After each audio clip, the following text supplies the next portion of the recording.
I'm going to remarry, so you should divorce me. I will give you the house, but the money and the high-class car are mine. I'm sure my not-so-handsome husband is on the other end of the phone with a smug look on his face. I don't blame him for not knowing how good a deal it would be for me. Well, even if it wasn't on those terms, I'm confident that I'd be ahead of him.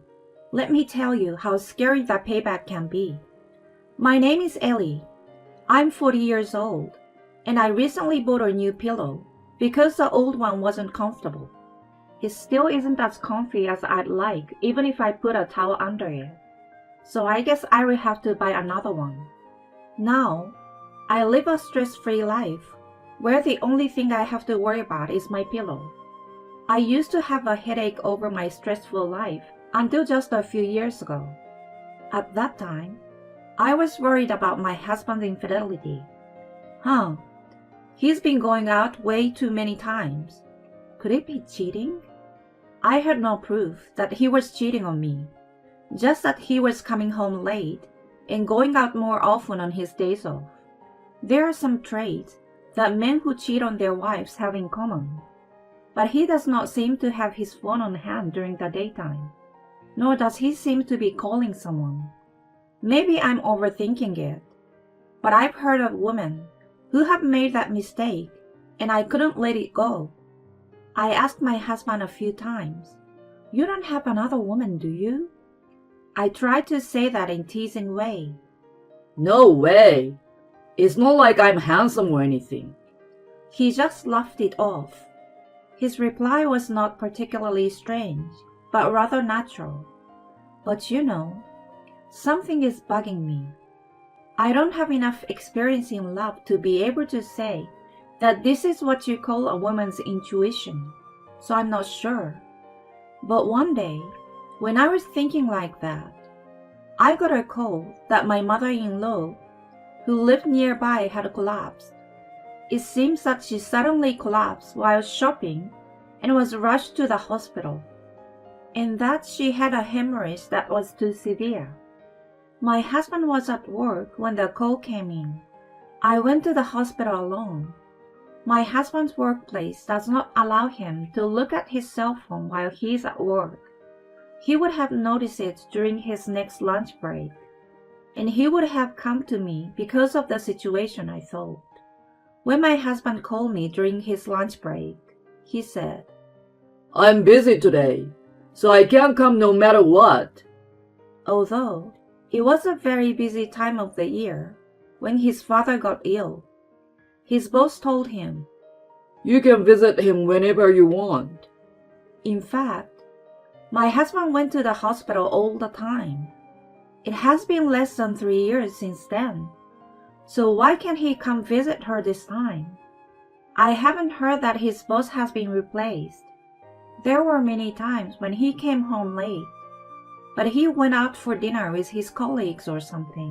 He never seems to be busy with such things before. My mother-in-law collapsed, but my husband didn't go to visit her. Why is he so busy at such an important time? I'm a little bothered because I suspected that my husband was cheating. I can't help but feel sorry for my mother-in-law, though it can't be helped if it's work. In the end, my mother-in-law spent many days unconscious on the bed. During that time, I went to the hospital often, but my husband never once showed up. So you're just gonna leave everything to me? My husband said. She's unconscious and wouldn't be able to understand what I'm talking about. So what's the point? But it might make a difference if you just talk to her. That's just a superstition. They can hear you, you know. He just laughed at me. You never know unless you try. We haven't been in a coma ourselves, so we don't know, right? If it bothers you so much, why don't you try to talk to her? My husband was always making excuses to have dinner with his boss or to relax on his days off. I never felt any of his concern for my mother-in-law. Just before my father-in-law passed away, even though he was unconscious, Charles took time out of his work schedule to visit him. It is a mystery to me why there is such a difference in his attitude toward my mother-in-law compared to that toward my father-in-law, even though he never seems to dislike her. My mother-in-law has been very good to me, and there is no reason for her son to dislike her, now that we have been married for a long time. I knew something was different. It was a rainy day. I had just left the supermarket after visiting my mother-in-law in the hospital. It was raining hard, and my vision was limited by the umbrella. But I saw my husband and a stranger entering an apartment building under a shared umbrella. I caught a glimpse of them, and I think they were arm in arm.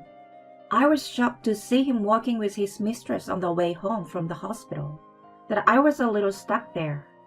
I knew he was cheating on me. I regretted not having a camera. I could have used the evidence to my advantage, but the fact that he never went to his mother, and instead went to the woman's house with such enthusiasm, the word filthy popped up in my mind. I am filled with anger, rather than sadness or frustration. I would question my husband with all the evidence I could muster. That's what I thought. But 2 days later, I received a call from the hospital that my mother-in-law had passed away. It had been a month and a half since she was hospitalized, and she had been on a mend for a while, but the shock was too much. After witnessing my husband's affair, I felt as if I didn't want to talk to him. But just as I was trying to be a proper couple with him in front of my mother-in-law, he said to me, I can't go to the funeral. What? I couldn't believe my ears when my husband said that. She's your own mother, isn't she? Why are you being so cold? Your mother is dead. As much as I'd love to go, I have to go to work. Liar! You're going to that girl's place anyway, aren't you? I held my mouth without thinking. I was going to pretend as if I didn't know about the affair yet. I was so angry that I ended up bursting it out. What? You knew? Yes, she's more important than a dead parent. This is an important time indeed. What the hell? That's disgusting! I got angry and slapped my husband, crying. He sighed in disapproval and said, I'm going to work. He heads for the door with his bag in his hand. I have so many things to say, and I want to grab my husband by his shirt and yell at him. But I was so frustrated and angry that I couldn't take a single step. Filthy, irresponsible, selfish, outrageous. I can't stop thinking of all those words. I didn't want to send my mother-in-law off like this, so I tried my best to calm down and wiped away the tears from my eyes, thinking that at least I should send her off properly. I cooled my eyes and went to the funeral. When I returned from the funeral that night, there was no car in the garage, and my husband had not returned home yet. I guess he's probably just relaxing with that girl, thinking that the affair is out in the open. It really pisses me off. Remembering my frustration before I left home again, I opened the drawer to put the pearl necklace I was wearing back on the shelf. I realized my bank book was missing. It should be here. I went through the contents to see if I had misplaced it, but there was no sign of it. In fact, the contents were in their usual orderly state, so it couldn't have gotten lost anywhere. The other item, my husband's expensive watch, which I had kept for him, was also missing. He used to wear it when he was entertaining a special guest, to put himself in a good mood. He was not wearing it when he left the house today. I had a bad feeling about this, so I checked the whole house. My husband's backbook was gone, and I found that the clothes in the wardrobe were missing. That meant he left the house during the funeral? I thought he might have gone out to the neighborhood, but he wouldn't take his clothes and run away. I was just about to call when I got a phone call from my husband. Hello? Oh, Ellie, did you finish the funeral? Huh? If you care about the funeral, you should at least go. Where are you right now? I'm still at work. That's a lie. Don't play dumb with me. Where's my bank book? What? I tried to take it out of the room as gently as possible. But have you already noticed? I was trying to stall you. But if you already found out, I guess I will have to do it. I got my girlfriend pregnant. I need a fresh start. What? I will remarry, so you should divorce me. I will give you the house, but the money and the expensive car are mine. I left you the papers and everything. You should be grateful. Ha ha ha. Oh, I got a great deal. Ha ha ha. Huh? To be honest, my husband's declaration was too much of a lucky deal for me. What do you mean, huh? That's my line. Are you sure you want to do it under those conditions? What do you mean you got a great deal? You got a little something stashed away in that shabby house? Might be close. What do you mean? I didn't tell you this because I was going to say no. But our neighbor actually wants to buy our land. What? Why? It's a shabby house, and not in the best of neighborhoods. Their neighbor wants her son and his wife to come back with their kids and build a house on our land. There are kindergartens and elementary schools nearby. Well, but the land is so cheap. No wonder how much it will be sold to the neighbor for. My husband snickered. Don't you know? The value of the land around here is going up. They are planning to build a large commercial and tourist place nearby, so it will be more convenient. There's a rumor there's going to be a train station. The neighbor's son is planning to move here in anticipation. He said he will pay more than the market price for the land if we sell it to him. That's twice what we paid for. My husband was stunned by what I said. The price of the land alone is more than the money in my bank book and the car.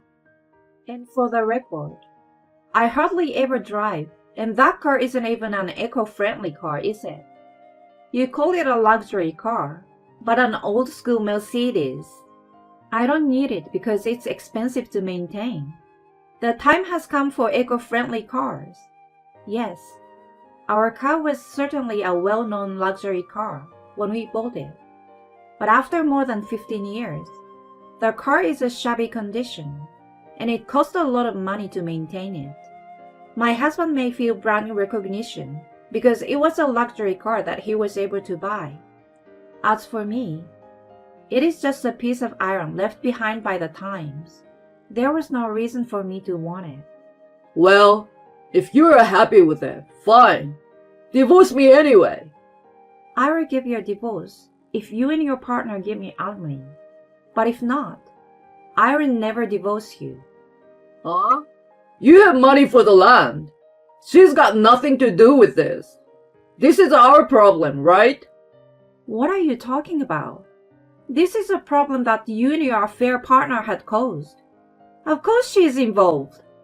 It's all about money, isn't it? Don't try to cover it up. And if you love your partner, why don't you just pay the alimony generously? Or is your relationship with your partner also about money? Ha ha ha. Don't mess around with me. Oh, I'm scared. I'm not messing around, but I guess you don't have a stomach for it. I feel sorry for the other woman's child. She's stuck with a man who got her pregnant and then abandoned his responsibility when his wife asked for alimony. I will pay it. I'm not that kind of man. First of all, I've got your bank book right here. And worst of all, you can't just take them. My husband snickers.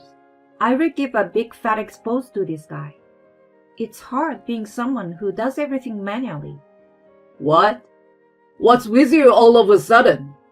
Banks these days have apps that let you transfer money. I will have the money in my account during this call. Don't you know that? I've moved on to online banking. I'm glad I let the call go on so long. It was a big success. What? You don't. You don't have the app or the PIN number. So you're gonna have to go to the bank every time you want to look it up. Tough luck. The struggles of the digitally challenged. My husband is speechless while I laugh. I guess he was more shocked than I expected. Shame. Now if you want a divorce, you will have to pay me alimony. You and your partner. You are kidding. It's true. You are boring for a guy who does such a big thing as cheating on his wife. You should at least say something good. You will pay alimony, right? You want to have a second life with your partner, don't you? Don't tell me you want to stay married to me because you can't afford it. Saying that, I deliberately provoked my husband again and again. If I don't divorce him, his baby would learn that his father was a scumbag. If he doesn't get a divorce, his mistress will have to support the child by herself. He will end up with no money, poor thing. I won't pay it. It was so funny that my husband was sobbing in the middle of the conversation, that I was more excited now than I had planned to be, and I couldn't help but provoke him. In the end, my husband realized that it would be the hell for him to stay married to me, and he chose to pay me alimony and live with his partner. I deliberately provoked him to think so. So it was all planned, because I don't think I would ever live with such a man again. And while my husband was sulking, I said, "If you don't want to be called a thief in front of your company, give me back the bank book, because I know where your mistress lives, and I don't care what happens to you." I threatened him, and he said in a quiet voice, "Yes, I'm sorry." I couldn't understand him because he was crying. I guess he was afraid of my provocation. After that, we discussed divorce, and it was decided to demand alimony from both the cheater and my husband. Well, actually, the cheating partner is pregnant and quit her job, so it seems that the husband is going to pay everything for the time being. As a matter of fact, he had proposed to share the property with me for the land. But I cited his criminal record of stealing my bank book and said to him, "Who are you to talk like that?" I was so hard on him that he gave up. I may have threatened him a little, but since he had a child with another woman and left his own parents to me, I guess I could be forgiven at least this much. My husband, who was supposed to be smiling with pride at having a lot of money and a luxury car, was worried about the fact that even his savings would be dried up in the future. It's hard to be the one who has to pay all the bills, isn't it? I thought about imitating a baby and saying, "Hang in there, Daddy," but decided against it, thinking it would be in bad taste. The cheater was quite nervous, but well, it wouldn't be good if something happened to the baby if I destroyed them too much. I'm so nice. It turns out that my ex-husband often left work after his mother had fallen ill and met with his girlfriend in between. But the company found out. Someone on paid leave saw him and the woman he was having an affair with working together. Due to this, he got a pay cut. There is alimony, money for the kid in the future, moving out of an apartment that's not suited for raising kids, and a whole bunch of other events that cost money. Maybe that's why, when we were discussing about divorce, the woman in me, who had detected his affair at an early stage, said that the couple might not last long because the cheating partner who was present at the meeting seemed a little cold toward my husband. Whether it is true or not is another story. On the other hand, I sold my land and moved to a new place, and now I'm working as an IT school teacher for children. Actually, I had the same job before I got married, so it was easy for me to find a job. I have never raised children myself, but there are so many children here that they all seem like my own. Many of them are shy, but they all love computers. They seem to think of me as someone they can talk about what they like, and they're completely comfortable with me. They are so cute that they come to the places where the instructors gather, even outside the class time. I hope that one day, these children will be in charge of the future of this country. Many of my coworkers are also single, so we all go out together on our days off. Being alone is not so bad when you have something to enjoy. I used to prepare dinner at a certain time, vacuum the house, and call it a day. I feel that I'm enjoying the present much more than when I was a housewife.